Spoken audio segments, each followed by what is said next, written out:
Bonjour à tous, merci de l'invitation, bravo au comité d'organisation pour le déroulement de cette journée qui jusqu'à maintenant se déroule comme sur des roulettes. Plusieurs personnes m'ont fait remarquer que le titre de mon exposé n'était pas super clair.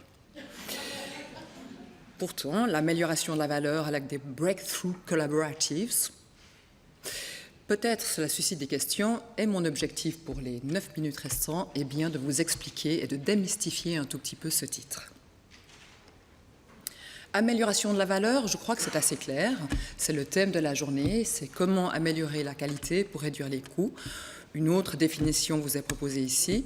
L'amélioration de la valeur se concentre sur les changements qui améliorent la qualité et réduisent les coûts.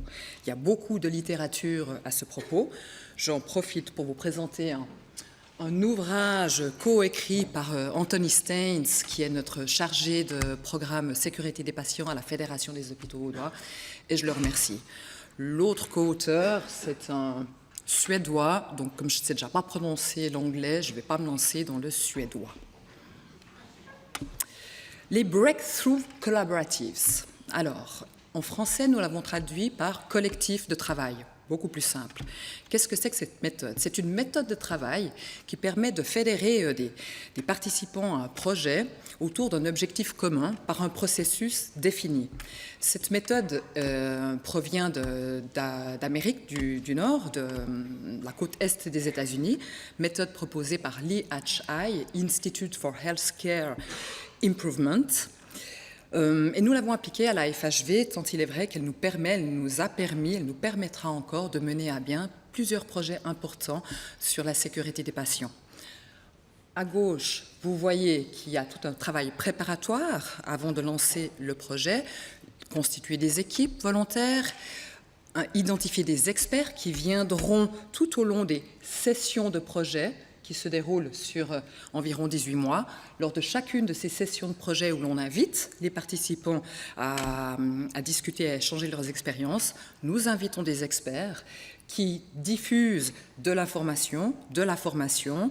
Nous déployons ensuite au sein des hôpitaux. Nous nous réunissons quelques mois plus tard pour une deuxième session avec d'autres experts, cas échéant, pour poursuivre nos buts et nos objectifs.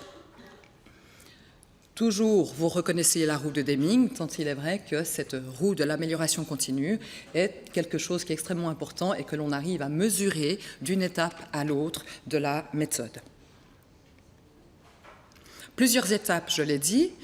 Avant le lancement du collectif lui-même, il s'agit d'effectuer une revue de littérature pour voir tout ce qui existe sur la thématique choisie. Une invitation à participer est faite aux hôpitaux pour participer à ce collectif. On envoie aux établissements, on les invite à participer au collectif. Et ce qui est important de signaler, c'est que l'inscription est facultative, il n'y a aucune obligation de participer.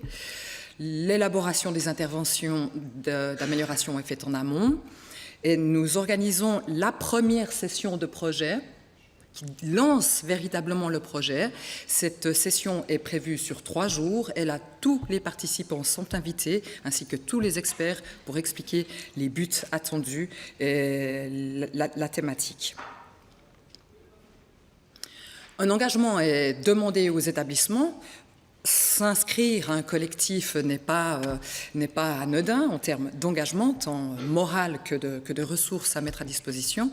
Nous demandons un soutien important de la direction générale à tous les cadres participants à la thématique. Nous devons désigner une équipe déléguée, et c'est véritablement les gens qui diffuseront le savoir-faire au sein des établissements. Cette équipe déléguée est constituée d'au minimum 3 personnes. Une personne également devra mesurer les progrès accomplis.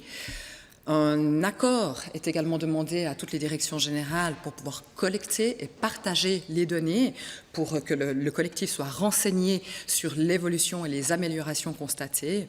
Et également, c'est important, un engagement est demandé afin de respecter la confidentialité des données qui seront échangées par les participants, car, vous l'aurez compris, plusieurs hôpitaux sont concernés. Je vais Je vais maintenant illustrer cette théorie par du concret, puisqu'à la FHV, nous avons mené à terme un projet dédié à l'hygiène des mains. Le premier orateur nous a expliqué l'importance, notamment les économies possibles réalisables pour éviter des infections liées aux soins.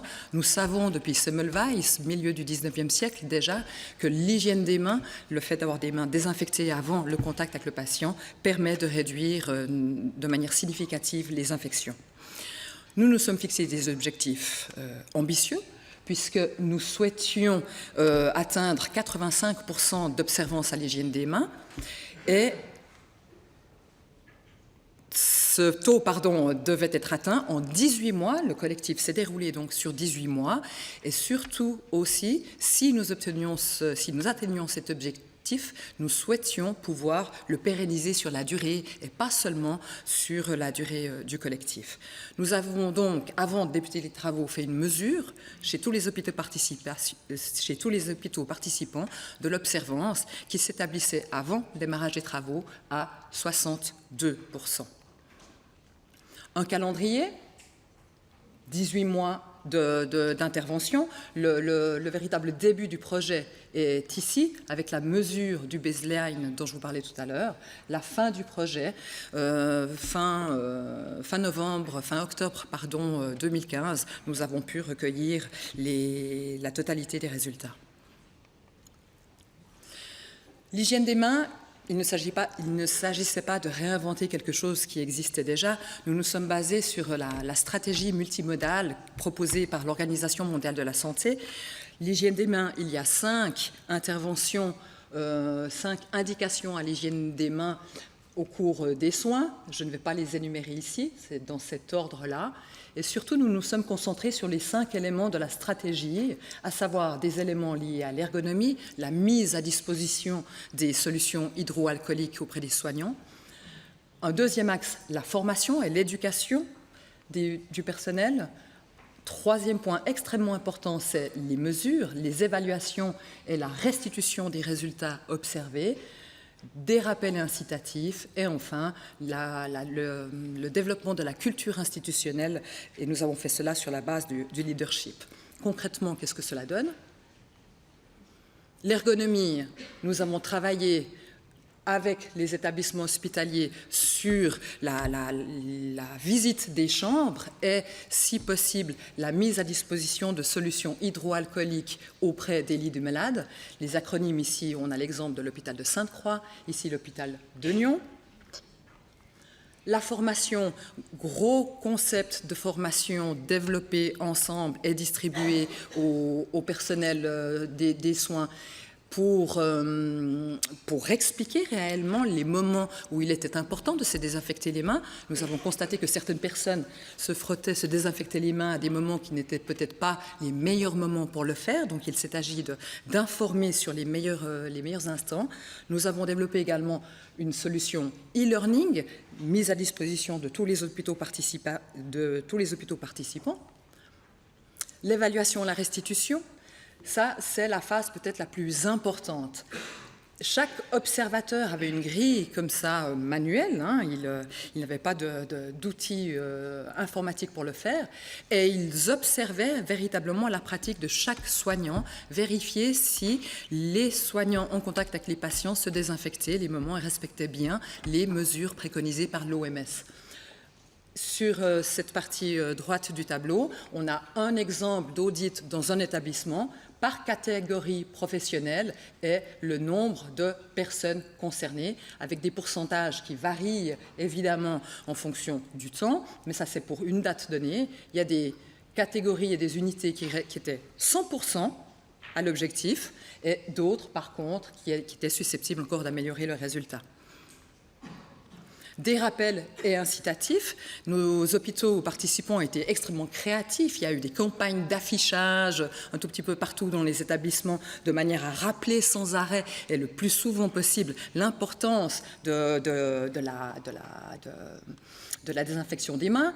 Ici, on a des exemples de l'HRC, hôpital Rivière-à-Chablais. Le GOL, l'hôpital de Nyon, vous le voyez, était encore au-delà des objectifs fixés par le collectif, puisque l'objectif fixé était de 100%. À Sainte-Croix aussi, quelque chose d'assez sympathique. Le développement du leadership et de la culture, une image vaut mieux que 1000 mots, n'est-ce pas? Le chef montre l'exemple.